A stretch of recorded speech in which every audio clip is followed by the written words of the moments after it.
مجھے یاد آیا میرے والد رحمت اللہ علیہ کا ایک دفعہ مجھے خط آیا کہ جب پیسے ختم ہوتے ہیں اسی وقت ہی تمہارا خط آتا ہے کہ پیسے بھیج دو، کبھی آگے پیچھے بھی بتا دیا کرو زندہ ہے کہ مردہ ہے۔ تو تعلق ہی نہیں تھا، پھر پیسے تک تھا، بھی پیسے ڈال دو پیسے۔ اب تو خط کی ضرورت نہیں ہے، فون پہ ہو جاتا ہے، اس وقت یہ خط ہوتے تھے۔ تو میرے والد نے گلے کا خط لکھا، مجھے افسوس ہونا چاہیے تھا، میرے اوپر جو بھی نہیں رہی۔ ہم نے والدین کی عظمت کو پڑھا ہی نہیں ہے، وہ تو در مصطفیٰ سے یہ چیز ملتی، محمد مصطفیٰ کے در سے یہ سبق ہمیں مل رہا ہے۔ ایک بدو آئے، ایک صحابی آئے، یا رسول اللہ میرا باپ میرے مال کو خرچ کر دیتا ہے، مجھ سے پوچھتا نہیں ہے۔ تو ہم نے کہا بلاؤ اسے۔ ان کو جب بلایا گیا تو اس نے پوچھا کیوں بلا رہے ہیں؟ کہ تیرے بیٹے نے شکایت کی۔ تو ان کو اتنا دکھ ہوا، انہوں نے چند اشعار پڑھے دلی دل میں، زبان پہ نہیں دلی دل میں، اور مجلس میں آ گئے۔ جب پہنچے دربار رسالت تو جبریل آئے ہوئے، یا رسول اللہ اللہ تعالیٰ کہہ رہے ہیں اس کا مسئلہ بعد میں سنیں، اس سے کہیں وہ شعر سنا جو تو نے بیٹے کے گلے میں کہے ہیں اور اب تیری زبان سے ادا نہیں ہوئے پر تیرے اللہ نے سنے۔ تو آپ نے اس سے فرمایا اچھا بھی تیری گل تو میں بعد سنوں گا، تو پہلے میں نے شعر سنا۔ انہوں نے کہا اشہد انک رسول اللہ، میں گواہی دیتا ہوں آپ اللہ کے رسول ہیں۔ یا رسول اللہ میں نے دکھ میں چند اشعار زبان سے نہیں دل ہی دل میں دہرائے تھے، اور آپ کے رب نے عرشوں پہ سنا، واقعی آپ کا رب بھی سچا اور آپ بھی سچے۔ آپ نے کہا کیا کہا تھا؟ فَغَدَوْكَ مَوْلُودًا وَمُنْتُكَ يَافِعًا تَعُلُّ بِمَا أَجْنِي عَلَيْكَ وَتَنْهَلُ وَإِذَا زَاقَتْكَ بِالسَّقْمِ لَمْ أَبِتْ لِسَقْمِكَ إِلَّا سَاهِرًا أَتَمَلْمَلُ كَأَنِّي أَنَا الْمَتْرُوكُ دُونَكَ بِالَّذِي تُرِكْتَ بِهِ عَيْنِي وَعَيْنِي تَحْمَلُ تخاف الردى نفسي عليك وإنها لتعلم أن الموت وقت مؤجل فلما بلغت السن والغاية التي إليها مدى ما فيك أؤمل جعلت جزائي غلظة وفظاظة كأنك أنت المنعم المتفضل فإن لم تروا حق أبوبتي فعلت كما الجار المجاور يفعل۔ میرے نبی کے ٹپ ٹپ آنسو کہا میرے بیٹے جس دن تو پیدا ہوا ہم نے اس دن اپنی ذات کے لیے جینا چھوڑ دیا، ہم نے تیرے لیے زندگی کا سفر شروع کیا، تجھے ٹھنڈی چھاؤں میں بٹھانے کے لیے گرم ہواؤں سے لڑا، تمہیں ٹھنڈی ہواؤں سے بچانے کے لیے برفانی راتوں میں کام کیا، تیری ایک مسکراہٹ دیکھنے کے لیے ساری ساری رات تڑپا، ساری ساری رات اپنے آپ کو کوہلو کے بیل کی طرح اپنی ساری جوانی کا رس نچوڑ کے تیری ہڈیوں میں ڈال دیا۔ میں بوڑھا ہوتا گیا، تو پروان چڑھتا گیا، میری کمر جھک گئی، تیری کمر اٹھ گئی، میری ٹانگوں سے جان نکل گئی، تیری ٹانگیں مضبوط ہو گئی، میرے ہاتھ کانپنے لگے، تیرے ہاتھ مضبوط ہوئے، میں لڑکھڑانے لگا، تو اترانے لگا، تو مجھے خیال آیا جیسے میں اس کے لیے دھکے کھاتا تھا، اس کی زندگی کی دعائیں مانگتا تھا، اس کے لیے تڑپتا تھا، چلو آج میرا یہ سہارا بنے گا۔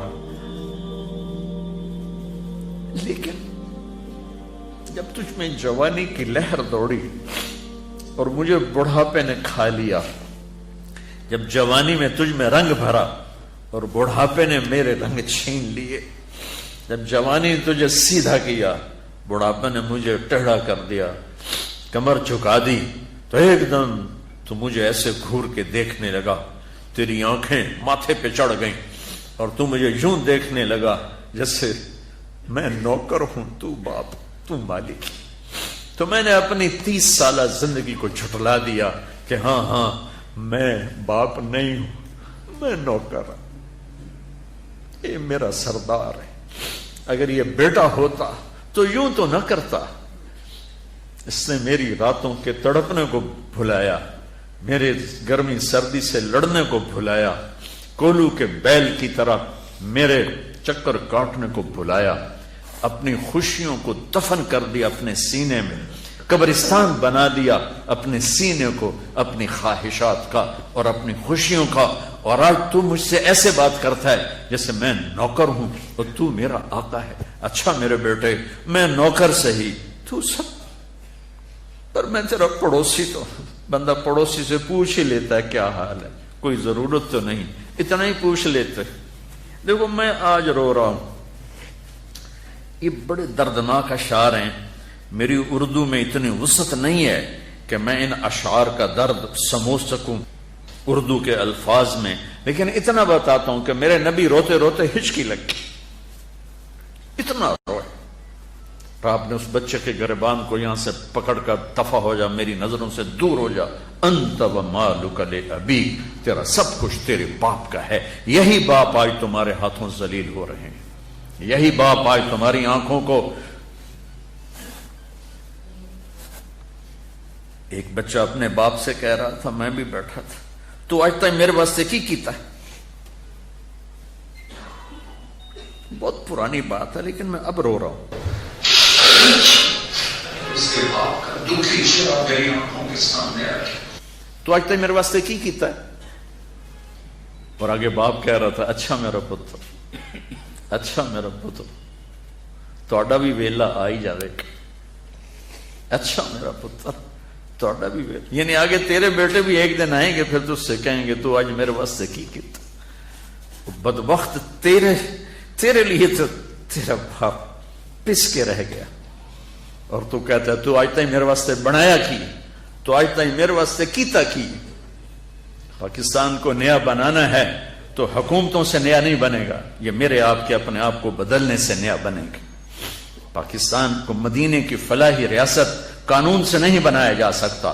قانون کی قیمت کاغذ کے پرزے سے زیادہ نہیں ہے. یہ دل کی دنیا آباد کرو گے عشق مصطفیٰ سے، اور اپنے رب کے عشق سے اپنے دل کی دنیا آباد کرو گے تو یہ زرخیز زمین بنے گی. پھر یہاں اسلام کا پودا اور اسلام کے بوٹے یہاں پھول پھل کھلیں گے. تم اپنی ماؤں کے پیر دھو کے پیو گے، اپنے باپ کے پیر دھو کے پیو گے. اللہ کی قسم ان کی دعائیں تمہیں وہاں لے جائیں گی جہاں ساتوں زمین آسمان سونا چاندی بن جائیں تو نہیں پہنچ سکو گے جہاں تمہارے ماں اور تمہارے باپ کی دعا تمہیں لے جائے گی.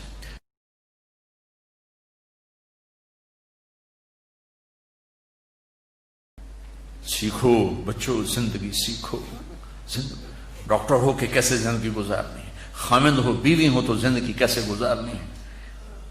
ابھی تم پڑھ رہے ہو، یہ سب تمہارے باپ بیٹھے ہیں، تمہیں پڑھانے والی مستورات تمہاری مائیں ہیں.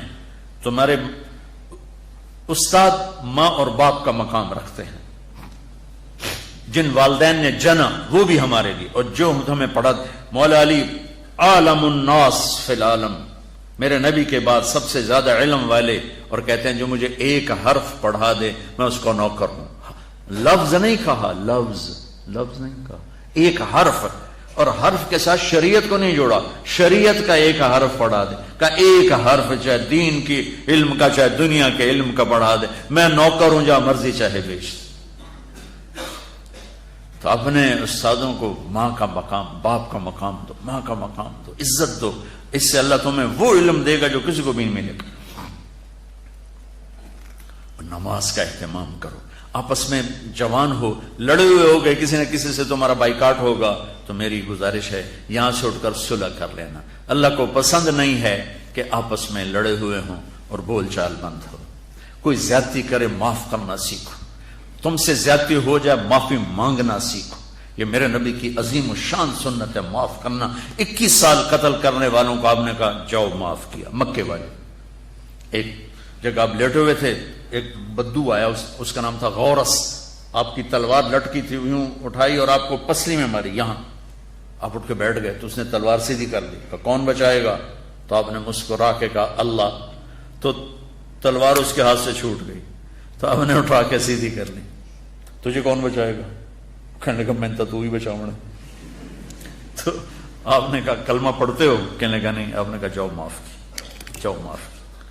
تو بچوں، میں کتنا کچھ سنا سکتا ہوں، میں تمہیں ٹپس ہی دے سکتا ہوں. یہ ایک پوری زندگی کی ترتیب ہے. اپنے نبی کی زندگی پڑھو، خاص طور پر آپ نے زندگی کیسے گزاری. باپ بن کے، بیٹا بن کے، بھائی بن کے، اور خاص طور پہ خامن بن کے اپنی زندگی کیسے گزاری، یہ پڑھو پڑھو، اور اپنے نبی کا، اپنے رب کا قرآن پڑھو، اور اپنے اس لائن پر محنت کرو، ڈاکٹر بننا، تاجر نہ بننا، اور جب اللہ موقع دے تبلیغ میں وقت لگانا، جب آپ کا کوئی وہ لانگ ویکنڈ آ جائے تو اس پہ آپ 3 دن لگا لیا کرو تبلیغ میں، تو انشاءاللہ آپ کو بہت نفع ہوگا، اور آپس میں لڑے ہوئے صلح کر لینا، ٹھیک ہے؟ نیت کرتے ہو؟